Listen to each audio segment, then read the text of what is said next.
desde las cloacas de Nueva York. Por más de un año, un asesino despiadado merodeó en la ciudad de Nueva York. Soy un monstruo. Soy el hijo de Sam. Un hombre gritaba, ayúdenme, ayúdenme. Sam gusta de beber sangre. La joven sangraba. Ve y mata. Ordena el padre Sam. Sus presas eran los jóvenes y vulnerables. Detrás de la casa descansan algunas, sobre todo jóvenes violadas y trozadas, desangradas, solo huesos ahora. Otoño de 1976, Queens, Nueva York. Era una época despreocupada para el veinteañero Carl Denaro. Chicas, autos, deportes, los Mets, los Jets, el béisbol. En 5 días más ingresaría a la Fuerza Aérea y disfrutaba sus últimas horas en casa. Quise dejar asuntos arreglados y divertirme algo más antes de ir al servicio. Jamás se le habría ocurrido a Carl que alguien quisiera matarlo. El 23 de octubre comenzó como cualquier otro sábado. Me levanté a eso de las 11 o 12, me duché y fui a jugar básquetbol. Carl y sus amigos eran conocidos como los chicos de Flushing, el nombre de su barrio en Queens.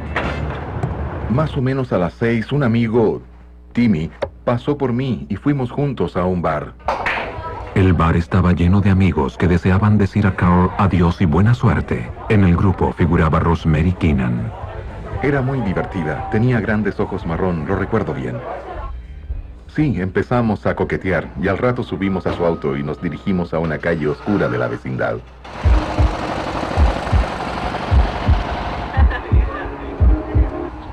Estacionamos y prácticamente 2 minutos después...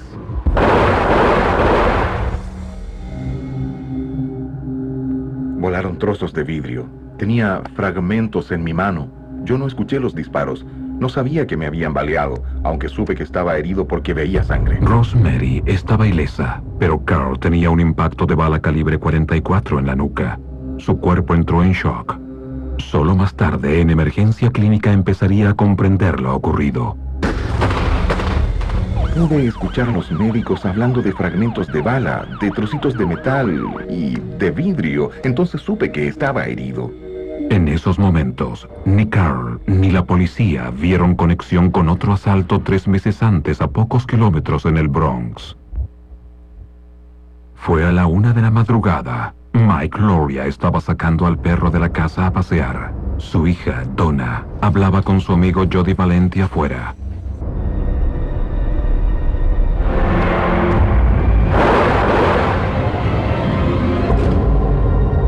Mi esposa entró gritando al vestíbulo. Corrí a ver. Cuando llegué la encontré muerta en la calle. Donna Loria murió después que una bala le perforara el cuello. Tenía solo 18 años. Su amigo Jody fue gravemente herido. El principal sospechoso de ese homicidio, según los investigadores del Bronx, era el novio de Donna. Miembro menor de la mafia como mensajero de juego ilegal y que poseía un arma calibre 44 comprada en Texas. Era el sospechoso número 1 y lo interrogaron, controlaron y vigilaron. Por su parte, en Flushing, la policía buscaba a alguien en la vecindad que odiara a Carl Denaro lo suficiente para matarlo. Me destrozaba los nervios porque no podía hacer nada. Estaba recluido en casa. Ni siquiera podía dar un paseo porque lo único que separaba mi cerebro del aire era un injerto de piel. Gradualmente las heridas de Carl sanaban, pero su espíritu joven estaba dañado. Me sentaba frente a la ventana para ver un rato a la gente y los autos, pero luego me ponía nervioso y tenía que alejarme de la ventana. Un mes después del ataque contra Carl, 2 adolescentes, Joan Lamino y Donna De Masi, regresaban del cine. Nunca llegarían a la puerta de su casa. Muy pronto, cada vez que los neoyorquinos compraban un periódico o encendían el televisor, recibían más noticias de un asesino en el sector. Mucha delincuencia, menos aún crímenes violentos. Y esto ocurrió avanzada la noche frente a la casa de los Lamino, cuando los jóvenes se disponían a entrar. Joanna y su amiga lloraban. Mi padre y yo salimos a la calle. ¿Vio a un hombre aquí afuera? No, solo oí los tiros. Las jóvenes sobrevivieron, pero Joan quedó con parálisis permanente. Cosas así no habían ocurrido. Leías sobre ellas, las veías en televisión, pero no ocurrían en nuestro sector. En 5 meses hay 3 baleos, presumiblemente al azar. Todos pasada la medianoche. Una chica ha muerto y otra queda inválida. Pero era solo el comienzo. 30 de enero de 1977. Christine Freund y su novio, cuyo nombre era John Deal, han salido esa noche y vieron una película. Después, disfrutando una copa de vino, hablaron de su fecha de boda y los hijos que deseaban tener. Más tarde caminaron por la calle hacia el auto en que habían llegado. Se deslizaban en el hielo jugando y riendo como enamorados jóvenes. Poco después de medianoche, mientras se abrazaban en el auto, se acercó el asesino. El teniente Richard Conlon llegaba para su turno de madrugada en la estación local. Me dijeron que una persona joven había sido baleada cerca de la estación de Forest Hill. John Deal escapó ileso, pero Christine Freund fue impactada 2 veces en la cabeza. Murió a las pocas horas. 5 semanas después, y a solo 50 metros de distancia, otro ataque a una estudiante universitaria confunde a la policía. Esa joven venía a casa desde la Universidad de Columbia y de la nada aparece un desquiciado con un arma, le apunta al rostro y le vuela la cabeza. El criminal había ocultado el arma en una bolsa de plástico. Ella no pudo verla hasta que la tuvo casi encima.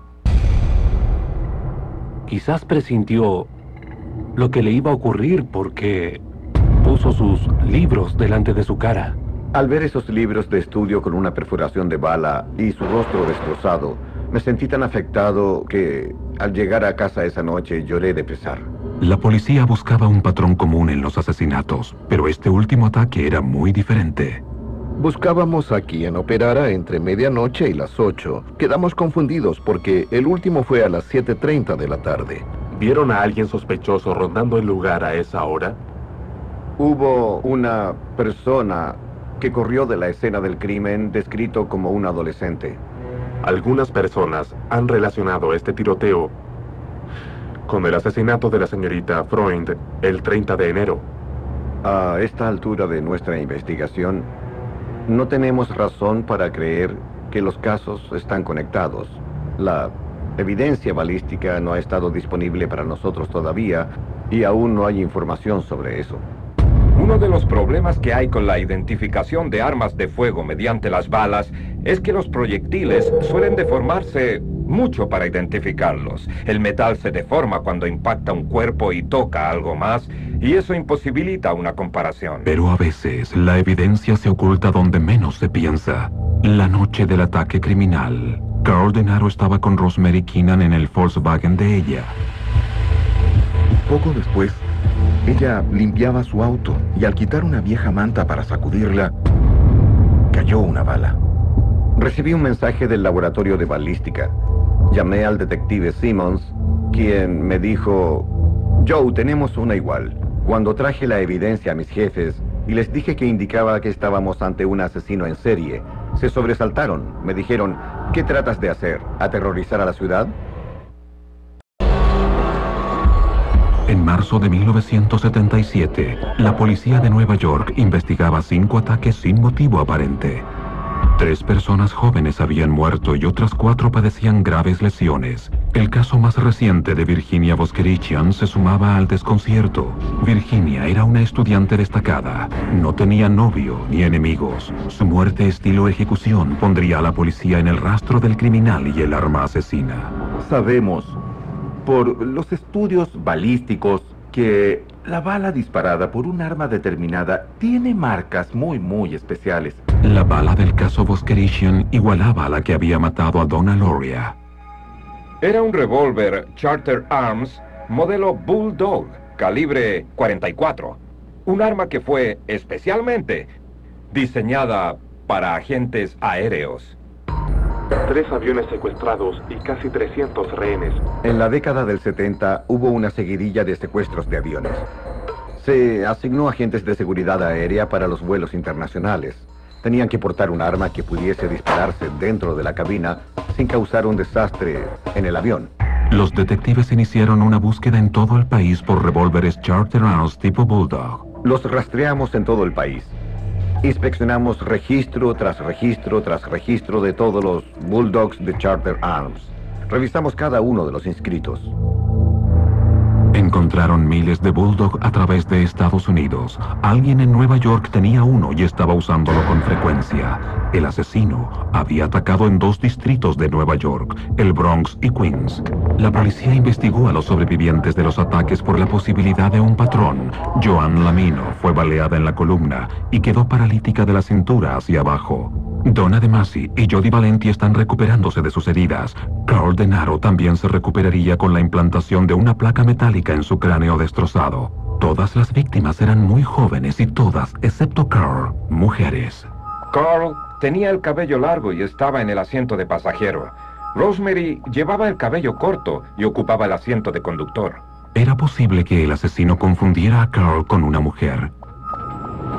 El día siguiente a la muerte de Virginia Voskerishian, la policía anunció la creación de una fuerza ampliada de tareas. Se asignó a 30 detectives. La mitad de los agentes investigaría el círculo social de las víctimas. La otra mitad trabajaría en terreno. Enfrentamos a un asesino en serie. Aparentemente, sin motivo conocido, está matando a jóvenes inocentes. Había que atraparlo antes que actuara o tal vez en el momento mismo. Tendimos unas trampas. Usamos maniquíes, los vestimos con ropa de mujer y nos sentamos con ellos en un auto como enamorados. El asesino siempre atacaba cerca de una autopista para escapar rápidamente. Teníamos 5 crímenes no resueltos y había que buscar un denominador común. Los testigos sobrevivientes dieron retratos hablados, pero cada bosquejo era distinto al anterior. Cuando eres testigo de un crimen violento en que estás directamente involucrado y ves a un hombre o a una mujer disparando de cerca, lo único que queda en tu mente es el fogonazo del arma. No recuerdas el rostro. Con todo, la policía se esforzó por producir un perfil físico. Hombre blanco de 25 a 30 años, 1,80 m, complexión mediana, cabello oscuro. La policía y la prensa lo apodaron el asesino calibre 44. Hay gente que es muy buena para recordar todo tipo de detalles en el rostro y la ropa de las personas. Pero cuando los crímenes se multiplican y numerosos testigos dan su versión de lo que vieron en la escena, uno queda con una variedad de datos. Por tanto, diría que ese tipo de evidencia no es siempre confiable. Patrulleros de apoyo. La policía se mantuvo en alerta máxima, explorando todos los distritos. Sin embargo, el asesino circulaba en ellos como si fuera invisible. Valentina Soriani y Alexander Isao disfrutaron una velada en Times Square con cena y una película. Al regresar la joven pareja a casa, cerca de las 3 a.m., los detectives que patrullaban el área terminaron su turno. Entonces, el asesino entró en acción.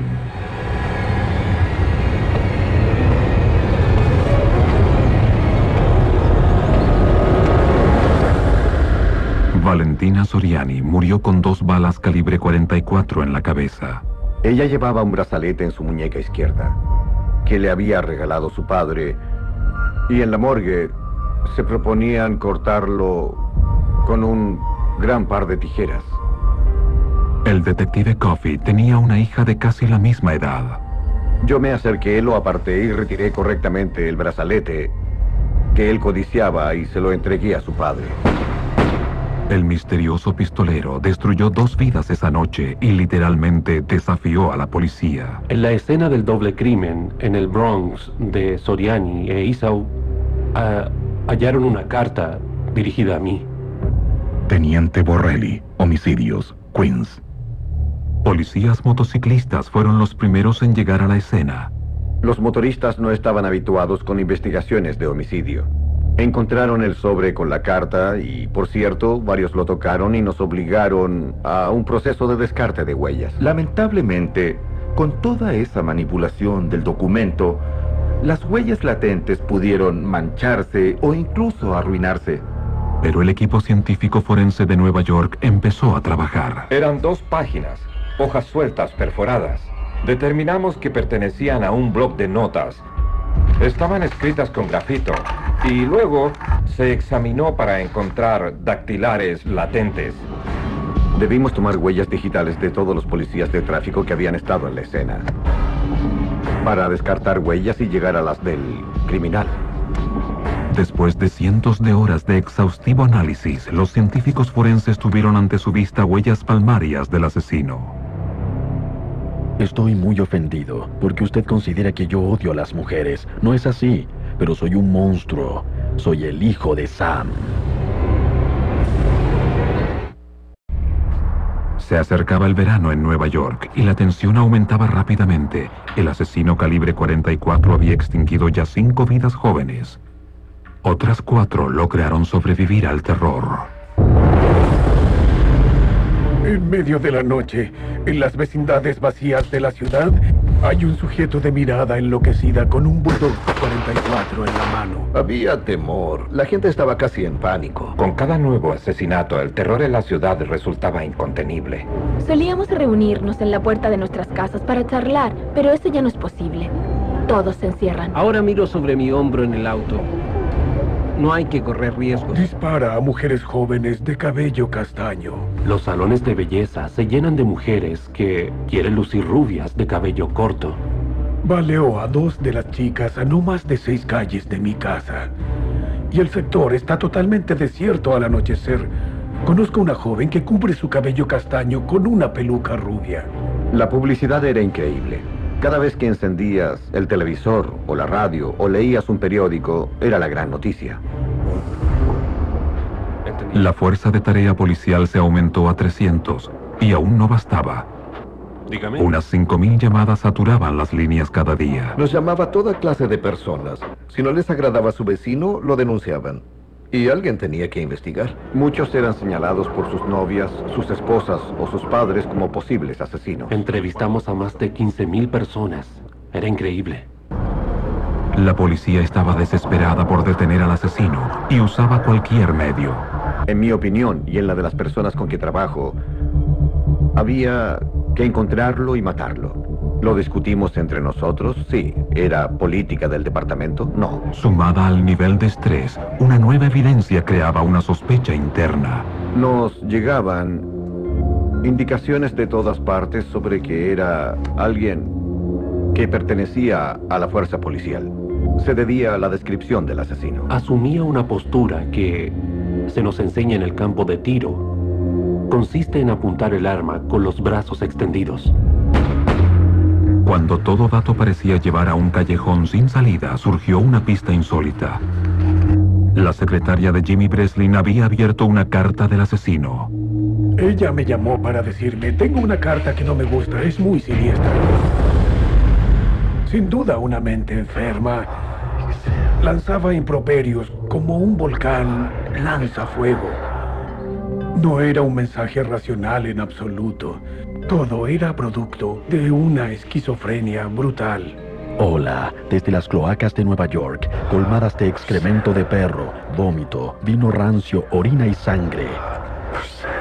Hola, desde las alcantarillas de Nueva York, que tragan las exquisiteces lavadas por los camiones de limpieza. Quizás nos veamos cara a cara un día, o tal vez me hagan pedazos los polizontes con sus humeantes 38. Firmaba, hijo de Sam. Debido a esa carta, Breslin fue parte de la investigación. El desquiciado mensaje insinuaba nuevas muertes, sobre todo porque el primer aniversario de la serie de crímenes se acercaba. Dime, Jim, ¿qué publicarás el 29 de julio?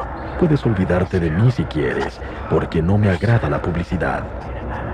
Sin embargo, no olvides a Donna Lauria y no dejes que el público termine olvidándola. Era una chica muy dulce. El asesino parecía tener un apego especial a su primera víctima, Donna Lauria, una tecnóloga médica de 18 años que murió en la escena del crimen. Con 2 asesinatos recientes a pocas calles de su casa, el columnista Jimmy Breslin se inquietó por su esposa y su hija. Mi familia debió dejar la ciudad por largo tiempo. La casa quedó vacía, solo yo y la alarma. Bajo el título Ríndete ahora, Jimmy Breslin escribió: La única manera que el asesino termine esta situación torturante es que se rinda ante mí. Una noche de fin de semana en junio, Judy Plácido y su amigo Sal Lupo estaban hablando afuera de la discoteca más popular de Queens. Ese hijo de Sam se aparece de la nada. Es terrible. Uno nunca sabe dónde puede estar. Sí, no hay nadie. Nadie salió esta noche. Tienen miedo. Sí, ¿pero en qué están pensando? ¿No salir jamás? Mientras hablaba, Judy sintió un eco en el auto y un zumbido en los oídos. Luego quedó desconcertada y mareada. Al mirarse en el espejo retrovisor, se vio cubierta de sangre. En este caso no mató a ninguna persona. Y después de disparar a la pareja, se dirigió a su auto. 2 detectives se le acercaron. Mientras hablaban, él tenía el revólver Bulldog calibre 44 en una bolsa de papel marrón. Por radio llegó un código de disparos de arma en la calle 211 y Boulevard Norden. Los detectives no supieron que estaban con el hombre que había disparado. Lo dejaron, saltaron a su auto y fueron a la escena. Él tomó su auto y se fue. El asesino escapó. Judy Plácido fue herida por 3 balas, una cerca de la sien, otra en la columna. Milagrosamente sobrevivió. Sal Lupo fue herido en el antebrazo. Al acercarse el aniversario de los crímenes, los neoyorquinos estaban más nerviosos cada vez. El día 31, pusimos en marcha los planes de cerrar todos los puentes y entramos en estado de alerta. Estamos preparados, tenemos recursos, detectives, trajimos muchos refuerzos porque sabemos que atacará ese fin de semana. El cerco policial a través de Queens y el Bronx era impenetrable. Stacy Moskowitz pasó gran parte del día preparándose para su primera cita con Bobby Violente. Con su cabello teñido rubio, no estaba preocupada por el hijo de Sam y había planeado divertirse en la seguridad de Brooklyn. El asesino nunca se había aventurado allí. Stacy estaba entusiasmada por su cita con Bobby Violente. Después del cine, condujeron a un lugar apartado, cerca del río. Antes que llegaran, había un Corvette estacionado bajo un farol callejero. En aquel auto, Tommy Sano se ponía más afectuoso con su novia Debbie Kreshenko. Ella se quejó de la luz muy brillante del farol, de modo que Tommy deslizó el auto unos metros más allá. No advirtieron que momentos antes el hijo de Sam los había visto y procedía a atacar, pero al moverse el auto se asustó. Poco después llegaron Bobby y Stacy. Era tarde, en la noche regresaban a casa, se detuvieron en el parque. El hijo de Sam había centrado su atención en Stacy y Bobby. Entró al parque y vio allí a la pareja jugando como niños en la plaza de juegos. Violente dijo que había alguien tras un árbol. Eso los inquietó y regresaron al auto. No había unidades policiales en Brooklyn esa noche. El asesino nunca había actuado ahí. Ahora, toda la ciudad se sintió vulnerable. Y los balazos eran inconfundibles. Le dije a mi amiga, son disparos. Después una alarma sonó continuamente. Luego cesó, pero volvió a sonar. Entonces, un hombre empezó a gritar, ayúdenme, ayúdenme. De pronto me dicen por radio, Joe, quizás no sea nada, pero hubo un tiroteo en Brooklyn. Ve a echar un vistazo. Enseguida mi amiga y yo, en forma imprudente, bajamos a la puerta. Salimos a la calle y vimos que llegaba una autopatrulla y corrimos a mirar. Había un hombre contra una cerca, agachado. Estaba cubierto de sangre, junto a una chica malherida. Era espantoso. Supe que era obra del criminal. Habíamos terminado ahuyentándolo de su territorio habitual en el Bronx y Queens a un sector muy diferente, a 16 kilómetros de distancia. Era todo un desastre. La pareja fue llevada a un hospital. Bobby estaba casi totalmente cegado por las balas que habían lacerado su cráneo. Stacy estaba mucho peor. Las fracturas y heridas en la base del cerebro son realmente graves. Debo decir que las posibilidades no son muy buenas. En el curso de un año, el hijo de Sam había atacado 8 veces. 5 de sus víctimas habían muerto y una se aferraba a la vida. Toda la tecnología del mundo no nos ayudará a atrapar al sujeto. Lo que puede ayudarnos es su ego, su vanidad y su afán de figurar en los titulares de la prensa. Después de meses de buscar a un asesino invisible, la policía va a tener una oportunidad. Estábamos cerca. El 2 de agosto tuvo una tarde oscura en Nueva York. Stacy Moskowitz murió en el hospital Kings County tras una vigilia de 28 horas de sus padres. Tenía 20 años de edad. La sexta víctima fatal del año en una seguidilla de asesinatos. Hubo mucha tristeza por esa joven. Todas fueron jovencitas encantadoras, súbitamente asesinadas por un ogro que surgió en las sombras de la noche. Para entonces, alguien había visto al ogro en la noche. Tommy Sano estaba aparcado delante del auto de Bobby y Stacy. Logró ver al asesino en su espejo retrovisor. Lo describió como un hombre alto y delgado, con camisa gris fuera del pantalón y mangas enrolladas. Parecía en buena forma física, porque después de disparar, salió corriendo velozmente hacia el parque. El nuevo rostro del asesino, un perfil alto y delgado, con cabello rubio abundante y revuelto. Varios testigos habían visto un Volkswagen amarillo alejándose de la escena. Pero 2 calles más allá, otro testigo informó de un hombre sospechoso junto a un sedán. Una mujer dijo a los detectives que un auto había sido multado por obstruir un surtidor de agua para incendios. Cecilia Davis estaba en la acera esa noche paseando a su perro. Vi a un agente haciendo boletas de multa. La señora Davis vio a un hombre que corrió a su auto, un Ford Galaxy. Quitó la boleta del parabrisas, observó que los agentes seguían extendiendo multas a otros autos y se acercó a uno de ellos. El hombre en cuestión estaba a varias calles de distancia de la escena al ocurrir el crimen, pero la policía pensó que podía haber visto algo. Ubicamos un auto que resultó ser de Yonkers, Nueva York, de David Berkowitz. No hubo respuesta en la casa de Berkowitz. Trataron entonces con la policía de Yonkers. ¿Cuartel de policía 82? Quiero contactar al señor David Berkowitz. ¿El de calle Pine 35? ¿Usted lo conoce? Es el sujeto que parece responsable. Mi padre estuvo allí el sábado. La operadora de la policía de Yonkers era Whit Carr. Su padre, Sam, había hecho una denuncia a la policía. Sam Carr había estado en el precinto 109 hablando sobre un vecino, David Berkowitz, que había disparado a su perro. Whit dijo que Berkowitz también había escrito cartas con amenazas a su padre. Sin advertir que había tropezado con el asesino, la policía de Brooklyn envió solo un par de detectives a la casa de David Berkowitz en Yonkers. Llegaron al lugar y ahí estuvieron observando el auto. Vieron una bolsa de lona en el asiento trasero, con el cañón de un arma asomado. Uno de los detectives forzó la cerradura sin orden de búsqueda y descubrió que había una ametralladora. Una carta con planes detallados para abrir fuego en una discoteca de Southampton se halló en la guantera. El detective dejó el auto cerrado otra vez. Informa a su colega que irá por una orden de allanamiento al juzgado local y en ese momento Berkowitz sale de su edificio y los detectives que se han apartado lo ven subir al auto llevando una bolsa de papel marrón. Le dicen, ponga sus manos en el tablero y no se mueva.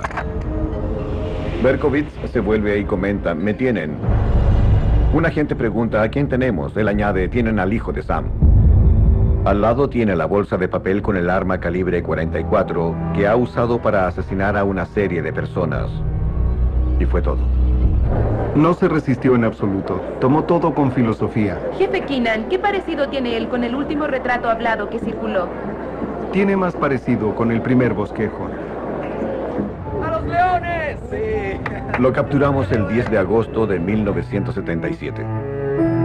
Durante toda una semana, en cada restaurante que íbamos, en cada bar que entrábamos, recibíamos ovaciones porque todos nos conocían por la publicidad. No podías pagar una copa, no podías pagar una comida. Las mujeres se acercaban para abrazarte y besarte. A mi esposa no le gustó eso, claro.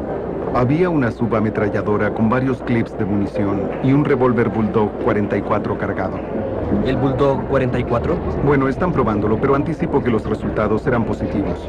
Efectuaron el mayor despliegue en la historia del departamento de policía antes que se secara la tinta en el prontuario de Berkowitz.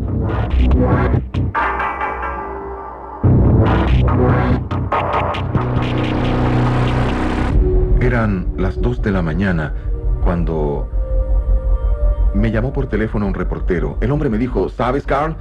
La policía atrapó al hijo de Sam. Recuerdo que estuve sentado al borde de mi cama unas 2 horas. 10 meses de inquietud y de preguntarse quién y por qué. Todo se vino de nuevo a mi mente con esa inolvidable llamada. Para David Berkowitz, las preguntas recién empezaban.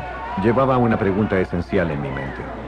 Él estaba sentado, mirándome, sonriendo, y le dije ¿por qué?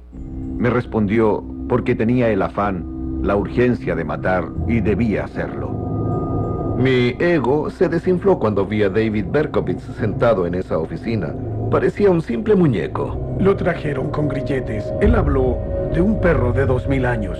¿Qué puedes hacer? No era más que otro demente, triste y solitario, suelto en el mundo con un arma para matar personas. Un asesino. David Berkowitz era un trabajador postal de 24 años. Vivía solo en Yonkers. El Sam, mencionado en las cartas del hijo de Sam, era el perro de su vecino Sam Carr. El mismo Sam Carr que acudiera a la policía para denunciar a Berkowitz por dispararle a su perro. Berkowitz dijo a los detectives que el labrador negro de su vecino estaba poseído por antiguos demonios y que el perro emitía órdenes para que él matara una y otra vez. Atormentado, trató de matar al perro, pero fue inútil. Los demonios se hicieron más fuertes y más exigentes. Al entrar al departamento de Berkowitz, debo decir que quedé impactado. En las paredes del departamento, los detectives vieron los escritos de su desquiciado ocupante, alguien que estaba completamente ajeno a la realidad. Los expertos concluyeron que Berkowitz podía someterse a juicio, aunque un médico dudó de su confesión totalmente. Cuando los demonios que describió primero desaparecieron, comencé a dudar mucho de él. Los periodistas también sospechaban. Este hombre bajo, de caminar lento y sonrisa impávida, no parecía capaz de efectuar los asesinatos del hijo de Sam. Sería injusto decir que tanto la policía y como la alcaldía soportaban una enorme presión pública para atrapar a alguien. Si usted insinúa una presión política, eso es ridículo. Había que hacer algo. Nos esforzamos al máximo para lograr el arresto, para aliviar la tensión, no solo en el departamento de policía, sino en cuanto al miedo que padecían los ciudadanos. Las emociones se intensifican en Nueva York al empezar el juicio. Asesinos como estos tienen que ser condenados a la silla eléctrica, fusilados o ejecutados de algún otro modo. Aún quiero ojo por ojo y diente por diente. Lo quiero muerto. Muerto. Lo quiero muerto. Muerto. David Berkowitz, el presunto hijo de Sam, llega ahora en un furgón policial verde oliva para su proceso en Brooklyn. David Berkowitz se puso de pie y se declaró culpable de todos los crímenes. El juez lo sentenció y se estableció en la sentencia que este sujeto no sería liberado jamás. Eso fue todo. Bang. Caso cerrado. Llévenselo y olvídenlo. El juez lo sentenció a 6 cadenas perpetuas consecutivas, 365 años de prisión. Pero años después, muchos de los más cercanos a los hechos están convencidos que Berkowitz no actuó solo. Al ingresar David Berkowitz a prisión para cumplir 6 cadenas perpetuas consecutivas, dejó tras de sí una maraña de contradicciones. A través de la investigación, Tommy Sano fue el mejor testigo que tuvo la policía. Aparcado delante del auto de Bobby y Stacy, Tommy vio al criminal en su espejo retrovisor. Parecía en buena forma física, porque después de disparar, corrió velozmente hacia el parque. Una semana después, al ver a David Berkowitz, según su físico, no me pareció que fuese capaz de hacer eso. Los testigos del caso Moskowitz, en la escena del crimen, describieron a alguien de cabello largo, alto y delgado. Creo que todos estamos de acuerdo en que Berkowitz no es alto y delgado, que nunca lo fue ni tampoco lo será. David Berkowitz es grueso, 1,70 m de estatura, 90 kilos de peso. Confesó que estuvo en la escena del crimen de Moskowitz. Habría que preguntarse quién oprimió el gatillo. Yo no creo que fue David Berkowitz. Cecilia Davis vio a Berkowitz cerca de su casa esa noche a 2 calles de la escena del crimen. El hombre vino hacia mí. por ese sendero de más allá, entrada o como le llamen. Me miró directamente a la cara. Su descripción concuerda con David Berkowitz. Llevaba una chaqueta de denim blue jeans y una camiseta polo. ¿Hubo 2 pistoleros en el asesinato de Brooklyn? ¿Hay otros involucrados en la serie de muertes? Son interrogantes que Carl Denaro, sobreviviente de un ataque del hijo de Sam, ha investigado durante 15 años. Comencé al descubrir ciertos detalles que no encajan con la historia que todos conocen como la historia oficial. Los padres de otras víctimas tienen sus dudas también. En mi opinión, la policía de Nueva York ha ocultado algo. No hay una brizna de evidencia, ninguna, de que él actuara solo. Sin embargo, hay mucha evidencia circunstancial, datos concretos, que hubo otros. El periodista investigador Maury Terry ha entrevistado a David Berkowitz docenas de veces y se ha enterado de la participación de él en una secta satánica. Hay una fuerza que parece atraerte a otro entorno, que vas conociendo paso a paso. Mi impresión es como estar atrapado en la marea. Es una marea que te arrastra y antes que te des cuenta, te encuentras tan alejado de la playa que es muy difícil regresar. David Berkowitz dice que se unió a la secta en este edificio abandonado en un parque de Yonkers, Nueva York. La policía de Yonkers confirmó que había prácticas satánicas en esta zona. La gente, al relacionarse con lo oculto, no comprende lo que se está metiendo. Hay un precio que pagar. Así, Berkowitz llegó a contar a Maury Terry que la secta planificó los asesinatos del hijo de Sam para crear caos en Nueva York y satisfacer los perversos anhelos de los miembros del grupo. Nunca pensé que un día empezaríamos a matar gente. Hola, desde las cloacas de Nueva York. Esas palabras en una de las cartas del hijo de Sam se refieren a la ubicación de la sede ceremonial de la secta, directamente sobre un acueducto que fluye hacia Nueva York. Nadie está diciendo que sea un tipo inocente. Él admite que mató a 3 personas y fue cómplice activo en el resto. Estuve en todos los asesinatos. No oprimí el gatillo en ninguno de ellos. En la noche en que Virginia Voskerichian fue asesinada, un testigo vio a un adolescente huyendo de la escena. El boceto con gorro de esquí se debe a un testigo. La persona con el gorro, el pistolero, pasó junto a él. Otro testigo informó que después de la muerte de Christine Freund, el asesino huyó en un auto con un chofer. Al oír tiros, miró por la ventana, vio a un sujeto subir a un auto rojo y luego huir. Si uno mira los retratos que distribuyó la policía de Nueva York, puede notar de inmediato que hay otra gente involucrada. Se puede hacer mucho para alterar una apariencia, pero no ir de ser un tipo obeso y mofletudo a uno con las mejillas hundidas y el mentón alargado. Pero la mayor discrepancia en la historia oficial se reduce a simple geografía. En la noche que balearon a Stacy Mankiewicz, la señora Cecilia Davis vio a David Berkowitz en la calle Bay 17. Él pasó al lado de ella y la miró, y ella lo miró. Él siguió camino por un patio mientras ella volvió rápido a su departamento. Sacó la correa a su perro, se sentó, abrió el periódico y oyó los tiros. El crimen ocurrió a más de 2 calles de allí, en Shore Parkway. Físicamente era imposible para Berkowitz llegar a la escena del crimen en 1 minuto y medio. Eso no se puede hacer. Berkowitz habría tenido que caminar 2 calles, cambiarse ropa, ponerse una peluca rubia, observar 10 segundos a Stacy y disparar, todo en 1 minuto y medio. Lo he cronometrado 10 veces al menos.